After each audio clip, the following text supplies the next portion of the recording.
और अब खबरें तफसील से। जम्मू कश्मीर में हिरासत में लिए गए लीडरान को रिहा करने के लिए अमल किया जा रहा है और इस पर अमल शुरू भी हो चुका है। धीरे धीरे उन्हें रिहा भी किया जा रहा है। श्रीनगर के MLA हॉस्टल में 1 महीने से रखे गए कश्मीर के सियासी लीडरान में से PDP के रफ़ी मीर, अशरफ मीर, मजीद पर्रू और PDF यानी कि पीपुल्स डेमोक्रेटिक फोरम के हाकिम मोहम्मद यासीन को रिहा कर दिया गया है। दूसरे नजरबंद लीडरान को भी अगले 10 दिनों में शर्तों के साथ रिहाई हो सकती है। इंतजामिया 5 से 6 बड़े लीडरान को छोड़कर बाकी सभी की रिहाई पर संजीदगी से गौर कर रहा है। इसके लिए लीडरान को बॉन्ड भरना होगा, जिसमें इन्हें जम्मू कश्मीर में अमन और लॉ एंड ऑर्डर बनाए रखने में मदद करने की यकीन दहानी करानी होगी। जम्मू कश्मीर से अनुच्छेद 370 हटाए जाने के साथ ही यहां के लगभग सभी मुख्य राजनेताओं को हिरासत में ले लिया गया था, लेकिन अब हालातों में सुधार को देखते हुए धीरे धीरे उन्हें छोड़ने की प्रक्रिया शुरू हो गई है। सूत्रों की माने तो आज 4 बड़े नेताओं को रिहा कर दिया जाएगा, जिनमें पीपुल्स डेमोक्रेटिक फोरम के हकीम मोहम्मद यासीन और पीपुल्स डेमोक्रेटिक पार्टी के रफ़ी मीर, अशरफ मीर और मजीद पर्रू शामिल हैं।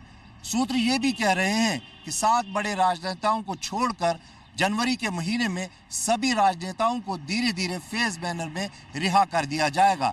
लेकिन जो 7 बड़े नेता जिन पर अभी कोई फैसला नहीं हुआ है, उनमें उमर अब्दुल्ला, महबूबा मुफ्ती, फारूक अब्दुल्ला, सज्जाद गनी लोन और नईम अख्तर और साथ ही साथ वहीद परा और अली मोहम्मद सागर शामिल हैं। उनको लेकर अभी कोई भी फैसला नहीं हुआ है, लेकिन जब तक उनकी रिहाई नहीं होती है तब तक कश्मीर में राजनीतिक गतिविधियों की में तेज़ी आना लगभग बहुत मुश्किल होगा, क्योंकि वो सभी नेता जो हैं यहाँ के मुख्य राजनीतिक दलों का नेतृत्व करते हैं। अब देखना ये होगा कि उनको लेकर सरकार कब फैसला लेती है।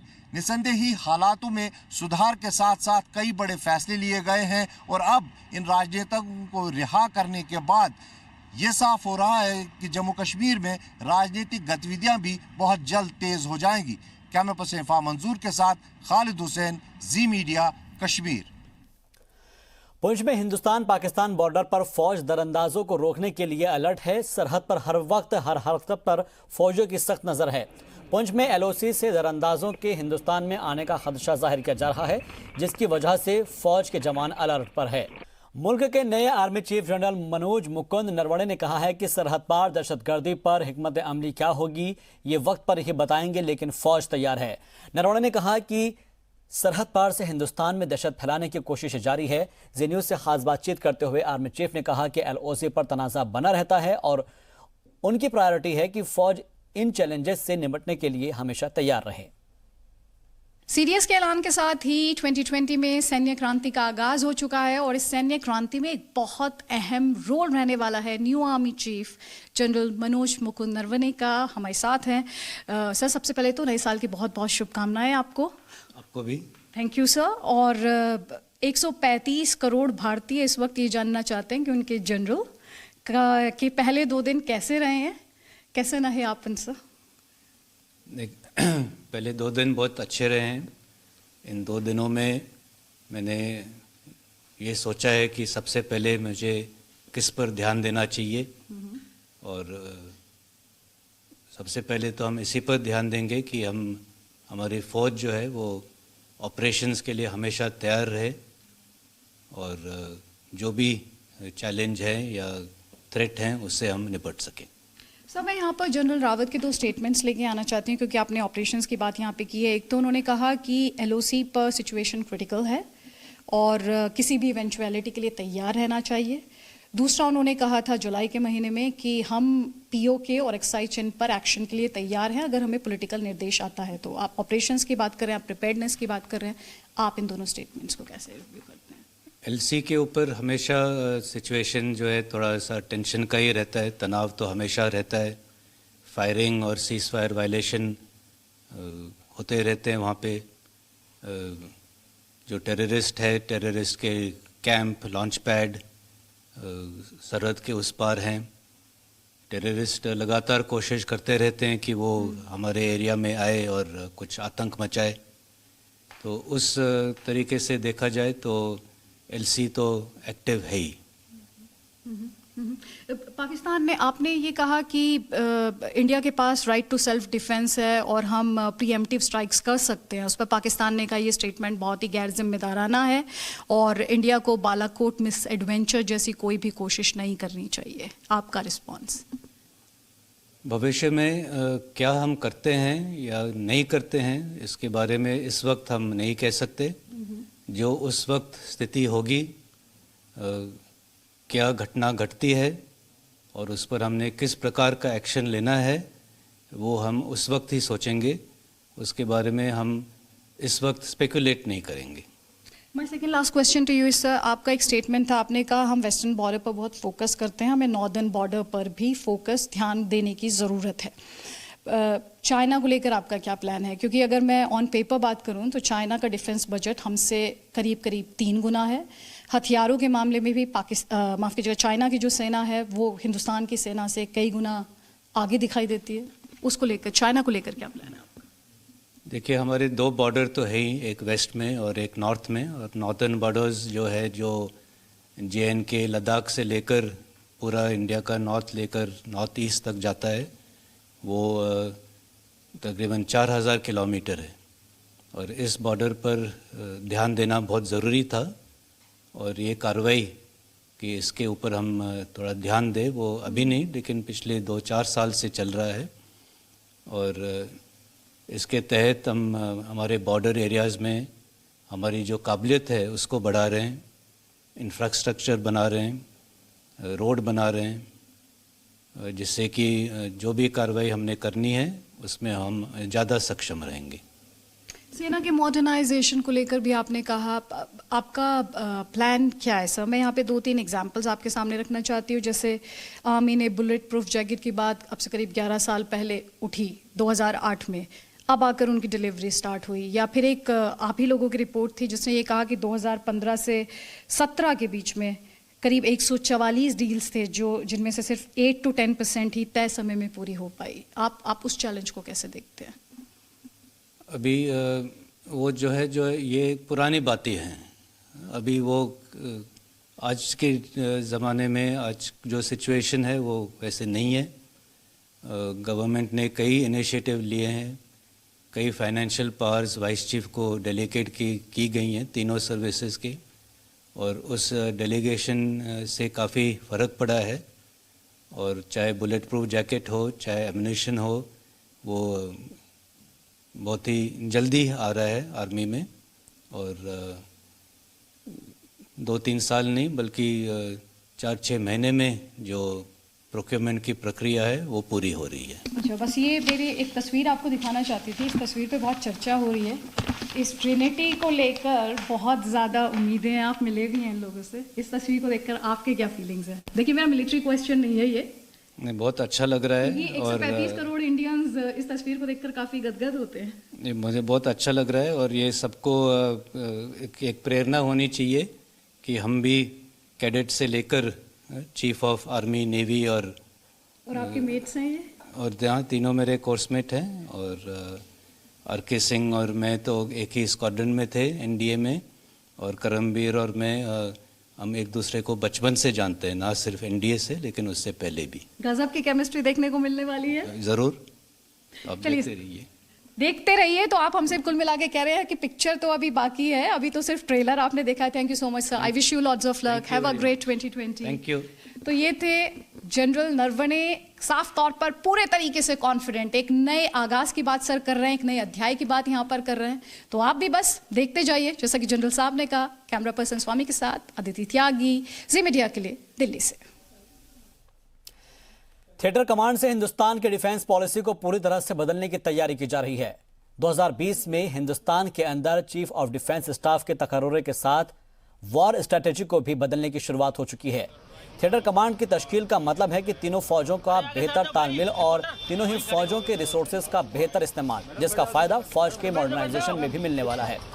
मॉडर्न लड़ाई में कोई एक फौज नहीं लड़ती, ऐसे में हिंदुस्तान की नेवी, आर्मी और एयरफोर्स के बेहतर साझेदारी से दुश्मनों पर सख्त हमला किया जा सकेगा। और नए साल में हिंदुस्तान जिस तरह से डिफेंस पॉलिसी को लेकर एक के बाद एक धमाके कर रहा है, हमारे नापाक पड़ोसी के हुक्मरानों के माथे पर शिकन और पसीना आ रहा है। ये 4 तस्वीरें इस बात की गवाही है।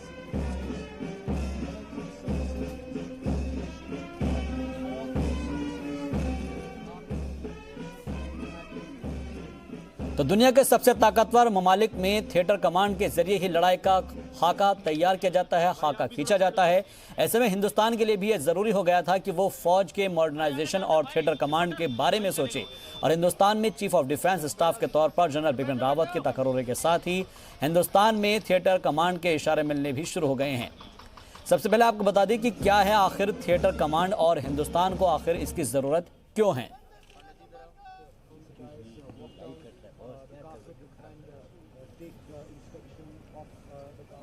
तो इसके बारे में आपको बताएंगे कि आखिर इसकी जरूरत क्यों पड़ी है, सीडीएस की जरूरत क्यों पड़ी है। क्योंकि अमूमन ये देखने को मिलता है कि कोई से भी मुल्क हो वो अपनी जो फौजी स्ट्रेटेजी है उसको उस हिसाब से तैयार करता है कि उसका जो दुश्मन देश है, दुश्मन मुल्क है, वो क्या क्या कुव्वत रखता है, उससे निपटने के लिए कौन कौन सी जो हिकमत अमली है वो तैयार की जानी चाहिए और कैसे प्लानिंग की जानी चाहिए ताकि सामने वाले दुश्मन मुल्क को धूल चटा सके। आपको याद होगा कि अमेरिका अलग अलग जगहों पर इस वक्त लड़ाई लड़ रहा है और उसकी जो फौज है वो अलग अलग ममालिक में अलग अलग तरीके से काम कर रही है। इस तरीके से इजराइल की अगर हम बात करें तो वो भी कुछ इसी तरह की स्ट्रेटेजी अपनाता है और यही वजह है कि हिंदुस्तान को भी अपनी स्ट्रेटेजी में चेंजेस करने पड़े हैं। जाहिर है कि दुश्मन मुल्क हमेशा ही इस तरह की फिराक में रहता है कि दरअंदाजी की जा सके और उसको नापाक जो मंसूबे हैं उनको नाकाम करने के लिए इस तरह की कमांड की ज़रूरत है। तो दुनिया के सबसे ताकतवर मुल्कों में थिएटर कमांड के जरिए ही लड़ाई का खाका तैयार किया जाता है। आपको ये भी याद दिला दें कि मुल्क का पहला चीफ ऑफ कमांड बनने के बाद जनरल बिपिन रावत ने साल के पहले ही दिन कई ऐसे इशारे दिए हैं जिससे साफ हो गया है कि न्यू इंडिया की डिफेंस पॉलिसी में आने वाले दिनों में कुछ बड़ा बदलाव होने जा रहा है और इस बदलाव की आहट हिंदुस्तान के दुश्मनों के माथे पर पसीना लाने के लिए काफ़ी है। दरअसल मुल्क की तीनों ही फौज के लिए कोऑर्डिनेशन से हिंदुस्तान की जंगी पॉलिसी में एक नई धार आ जाएगी और जनरल बिपिन रावत की जानिब से जो भी इशारे मिल रहे हैं उनके मुताबिक आर्मी, नेवी और एयरफोर्स को मिलाकर मुल्क में जल्द ही थिएटर कमांड कायम किया जाएगा। यानी कि थिएटर कमांड जंग के दौरान दुश्मन पर हमले के लिए फौज के आर्मी, नेवी और एयरफोर्स के बीच बेहतरीन तालमेल का सिस्टम है। यानी कि एक तरीके से कह सकते हैं हम कि जंग की प्लानिंग में बैनुल अक़वामी बदलावों को देखते हुए हिंदुस्तान के लिए ये बदलाव ज़रूरी हो गया है और यही वजह है कि आर्मी, नेवी और एयरफोर्स को एक कर थिएटर कमांड बनाने की बात हो रही है। सीएए पर लोगों को बेदार करने के लिए बीजेपी की जानिब से जन जागरण प्रोग्राम चलाया जा रहा है और इस प्रोग्राम के तहत लोगों को सीएए के बारे में जानकारी दी जाएगी। ये बताया जाएगा कि इससे किसी को मुल्क से निकाला नहीं जाएगा बल्कि सताए गए लोगों को मुल्क अपनाएगा। इसके लिए बीजेपी की जानिब से एक मिस कॉल नंबर जारी किया गया है जिस पर कॉल करके आप सीएए की हिमायत कर सकते हैं। नागरिकता बिल कानून की जो शक्ल ले चुका है, नरेंद्र मोदी साहब की सरकार ने पाकिस्तान, बांग्लादेश और अफगानिस्तान से जो धार्मिक दृष्टि से, राजनीतिक दृष्टि से जो प्रताड़ित लोग हैं उनको नागरिकता दी है। विश्व के अंदर मानवाधिकारों की रक्षा का अगर सबसे बड़ा उदाहरण कोई है तो हमारा नागरिकता कानून जो हमारी केंद्र की सरकार ने लाया है वो है। कांग्रेस और लेफ्ट पार्टीज देश के खिलाफ षड्यंत्र कर रही है। कांग्रेस चाहती है शरणार्थियों को अधिकार ना देकर घुसपैठियों को भारत के अंदर बसाया जाए, जो किसी कीमत पर नहीं होने देंगे। कांग्रेस पार्टी पाकिस्तान का समर्थन कर रही है, अलगाववादियों और आतंकवाद का समर्थन करने वाली पार्टी है। कांग्रेस पार्टी आतंकवादियों की और अलगाववादियों की पार्टी है। श्रीनगर में ट्रैफिक निजाम को बेहतर करने के लेकर सरकार बेहद संजीदा है और इसे मजीद बेहतर करने के लिए सरकार क्या कुछ कर रही है, इस बारे में जिला तरक्याती कमिश्नर श्रीनगर डॉक्टर शाहिद इकबाल चौधरी ने जी मीडिया से खास बातचीत की। वहीं जिला तरक्याती कमिश्नर शाहिद चौधरी ने सरकार की जानिब से हालिया विंटर तालीमी कैंप्स खोलने पर कहा कि सरकार की यह हमेशा कोशिश रही है कि जम्मू कश्मीर के हर जिले में बच्चों को तालीम से के नूर से आरास्ता किया जाए। उन्होंने कहा है कि सरकार ने कई जगह पर विंटर तालीमी इदारे खोले हैं जहां पर सर्दियों के बावजूद बच्चों को तालीम दी जा रही है ताकि उनकी तालीम मुतासिर ना हो पाए। श्रीनगर में ट्रैफिक निज़ाम को बेहतर करने के लिए सरकार कई तरह के रणनीतियाँ और प्रबंध कर रही हैं ताकि जो ट्रैफिक निज़ाम है उसको बेहतर किया जाए। हमारे साथ मौजूद हैं डीसी श्रीनगर डॉक्टर शाहिद इकबाल चौधरी जी। सर, हमें बताइए अभी क्या कुछ हो रहा है इस बारे में, क्यों हमने देखा ग्राउंड पे जो ट्रैफिक डिपार्टमेंट है वो कई तरह की काम कर रहे हैं जो ट्रैफिक निज़ाम है इसको बेहतर करने में। इसमें ऐसा कि जो श्रीनगर सिटी में व्हीकल डेंसिटी है दैट इज़ नियरली 220 व्हीकल्स पर किलोमीटर ऑफ रोड, जो बहुत ज़्यादा व्हीकल डेंसिटी है हमारी रोड्स के कंपैरिजन में जो हमारे पास एग्जिस्टिंग इंफ्रास्ट्रक्चर है।